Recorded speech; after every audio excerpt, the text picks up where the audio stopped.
안녕하세요. 운동마스터 운마입니다.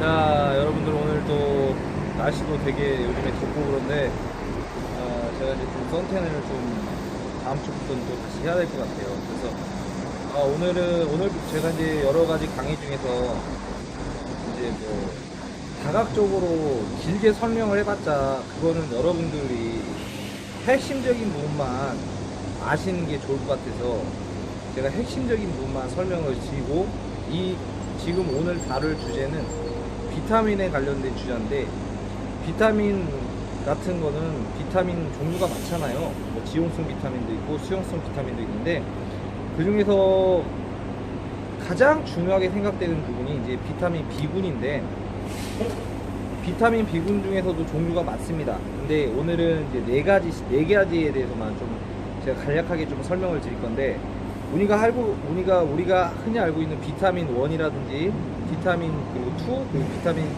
6 그리고 비타민 12 이렇게 네 가지에 대해서 오늘 좀 제가 설명을 드릴 건데,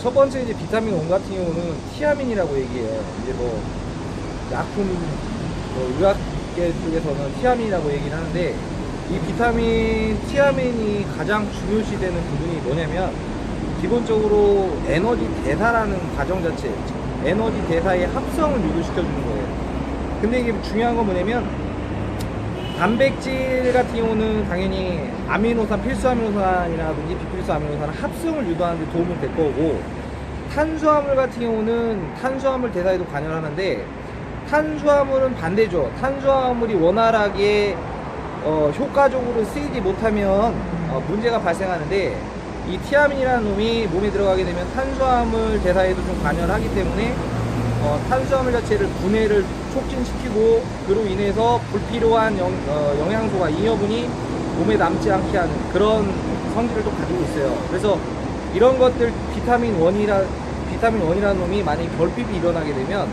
체중 증가도 일어날 수 있죠. 탄수화물에 대비해서. 그리고 이제 아까쯤에 제가 말씀드렸던 아미노산 대사에도 관여를 하기 때문에 근육통이 유발될 수 있어요. 피로물질들이 많이 쌓여서 이렇게 피로가 누적이 되고, 그로 인해서 근육통 같은 거를 많이 경험하게 되는 그런 요소 중에 하나이기 때문에 여러분들 비타민 1 꼭 섭취해 주시면 좋을 것 같고요. 그 다음으로 설명드리게 비타민 2인데, 비타민 2는 이제 리보플라빈이라고 얘기를 합니다. 네. 근데 이제 비타민 2에서 유독 두드러지게 우리가 알아야 될 부분이 뭐냐면 바로 발육촉진이에요. 발육촉진.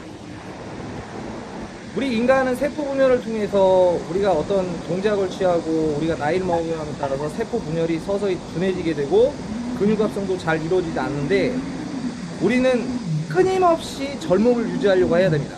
그래서 비타민 2를 꾸준하게 섭취를 해주게 되면 발육촉진을 유도시킬 수 있기 때문에, 기본적으로 그거에 올 수 있는 결핍, 예를 들어서 뭐 탈모라든지 아니면은 근육이 빠져나가면서 수분 감소가 이루어질 수밖에 없고, 그로 인해서 결과적으로 중요한 부분이 근육 산화예요.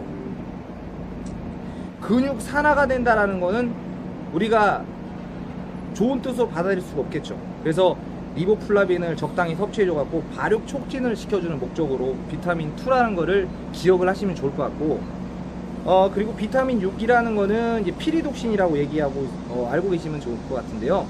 피리독신이 하는 그 가장 중요한 성분은 단백질 대사 과정에 참여를 하는데, 그 중에서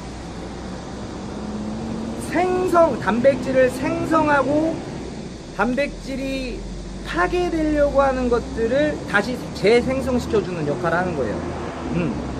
그래서 바꿔 얘기하면, 내가 근육을 유지하기 위해서 운동을 하는 과정에서의 단백질 파괴가 일어나려고 할 때 비타민 6를 적당하게 섭취를 해주게 되면 바로 다시 생성을 시켜주기 때문에, 제가 항상 강조하는 득과 실 중에서 득 쪽으로 갈 수 있게끔 만들어주는 거예요.